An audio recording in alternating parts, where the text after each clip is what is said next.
One of the greatest tragedies a believer can face is missing out on the blessings of Laylatul Qadr, the night when destinies are rewritten, sins are erased, and Allah's mercy descends. A night better than 1,000 months. But do you know what stops people from receiving its blessings? Not just laziness, not just distractions, but something much worse. It's not because you don't know the date. It's not because you're busy. It's because of your own actions. The Prophet warned us that sins block divine blessings, and some sins are so severe that they can close the doors of Laylatul Qadr's mercy on you. Do you know the biggest reason why people miss this night? Fighting, arguing, holding grudges. The Prophet once came to inform his ummah about the exact date of Laylatul Qadr. But then, he saw two Muslims arguing, and because of that, Allah made him forget the date. Sahih al-Bukhari. Think about that.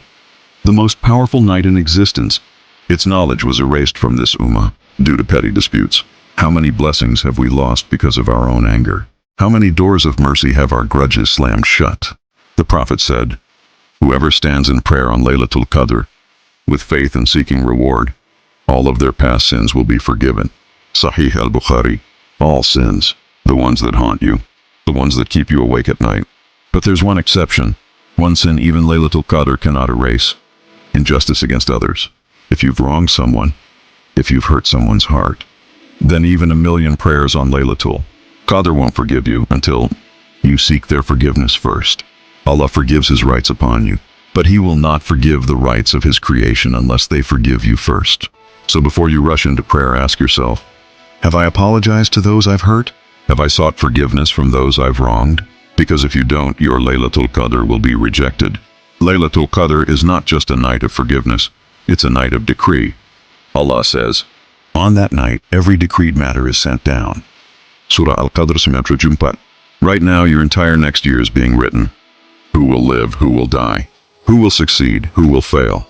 But the Prophet said, nothing changes divine decree except dua. Your dua on this night can rewrite your destiny. Your dua can erase hardship before it even reaches you. Your dua can change your entire life. Imagine a guest knocking at your door with bags full of gold and you ignore them. That's exactly what happens when you waste Laylatul Qadr. So ask yourself, will you let this night slip by because of a grudge? Will you block your blessings because of your ego? Or will you be among those who stand in prayer, who forgive and seek forgiveness, and who walk out of this night with a cleansed heart and a rewritten future? Don't be from the deprived. Don't be from the losers. May Allah allow us to witness and benefit from Laylatul Qadr. Ameen.